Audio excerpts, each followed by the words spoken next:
دعوت کا اثر اسی وقت زیادہ ہوگا جب آپ خود عمل سے مزین ہوں گے۔ یہ الگ بات ہے کہ ہدایت دینا تو اللہ کا کام، ہمارے اندر کمی بھی اگر ہوگی تو اللہ تعالیٰ ثواب ہمیں ضرور عطا کرے گا۔ ایک انسان کے ناطے کمی کوتاہی ہو سکتی ہے، لیکن کوشش یہ ضرور ہونی چاہیے کہ ہم دعوت دے رہے ہیں تو ہمارے اندر بھی وہ عمل ہونا چاہیے۔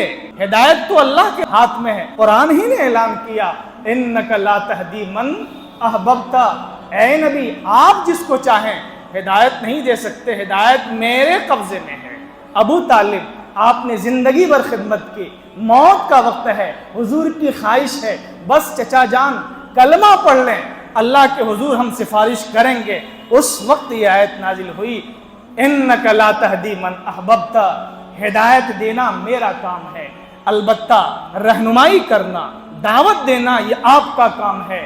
ہدایت مل جائے تب بھی آپ کو ثواب، ہدایت اگلے کو نہ ملے تب بھی آپ کو ثواب ملے گا۔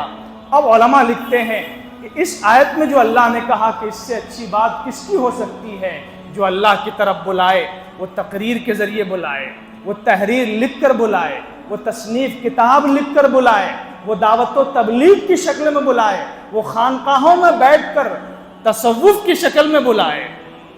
آپ حضرات بھی ہو سکتا ہے بعض لوگ بیت ہوں گے، ماضی میں تو اس کا بڑا رواج تھا، اب بھی یہ سلسلہ قائم ہے، اور اس کی تفصیل میں جانا نہیں چاہتا ہوں۔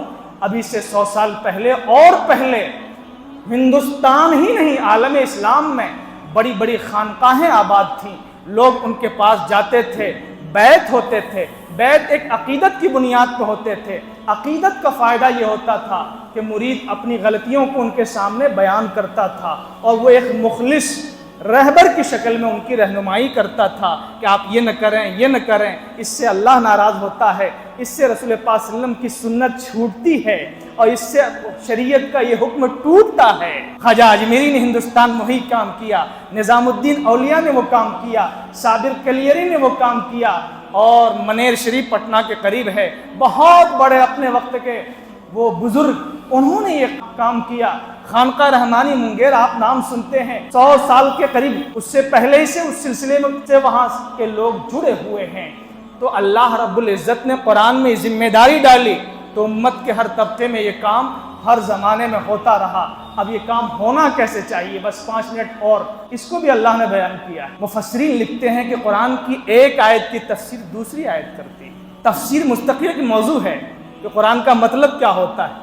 صرف عربی جان لینے سے بھی کوئی قرآن کا مطلب ڈھنگ سے نہیں سمجھ سکتا، اس کے لیے بہت سے علوم کو سمجھنا پڑتا ہے۔ قرآن کی ایک آیت یہاں، دوسری آیت وہاں، تیسری آیت یہاں وہاں۔ جس طرح آپ مسئلہ مسائل پڑھتے ہیں، قرآن میں اس طرح مسئلہ مسائل لکھا ہوا نہیں۔ قرآن کا اسلوب خطیبانہ ہے، تقریر جیسا اسلوب ہے، ایک بات کو 10 بار 20 بار 50 بار قرآن کہتا ہے، یہ قرآن کا اسلوب ہے۔ تو قرآن نے دوسری جگہ کہا ادعو الی سبیل ربک، اپنے رب کے راستے کی طرف بلاؤ لوگوں کو، یعنی اسلام کی طرف بلاؤ، بالحکمہ والموعظۃ الحسنہ، حکمت کے ساتھ اور اچھی نصیحت کے ساتھ۔ یہ 2 شرط قرآن نے لگائی ہے۔ ہم میں سے جو لوگ بھی جتنا بھی اس کا اہتمام کریں گے انشاءاللہ دعوت اتنی مؤثر ہوگی۔ 1400 سال میں لوگوں نے اس پر جتنی توجہ دی ہے دعوت اتنی ہی مؤثر ہوئی ہے۔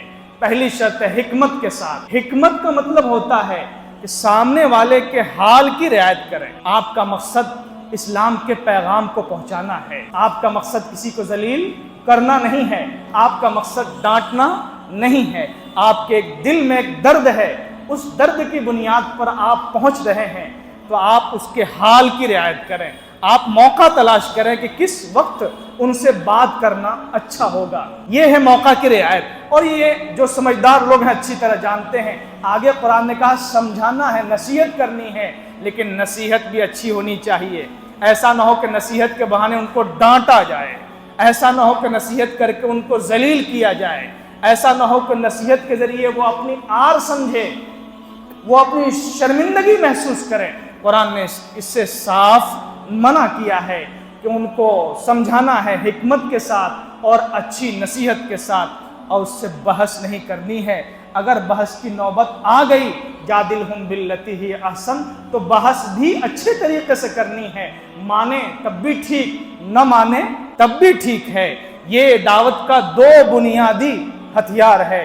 کہ حکمت کے ساتھ اور اچھی نصیحت کے ساتھ لوگوں کو اللہ کی طرف بلایا جائے، یہ کام ہر فرد پر لازم ہے اپنی اپنی حیثیت کے مطابق۔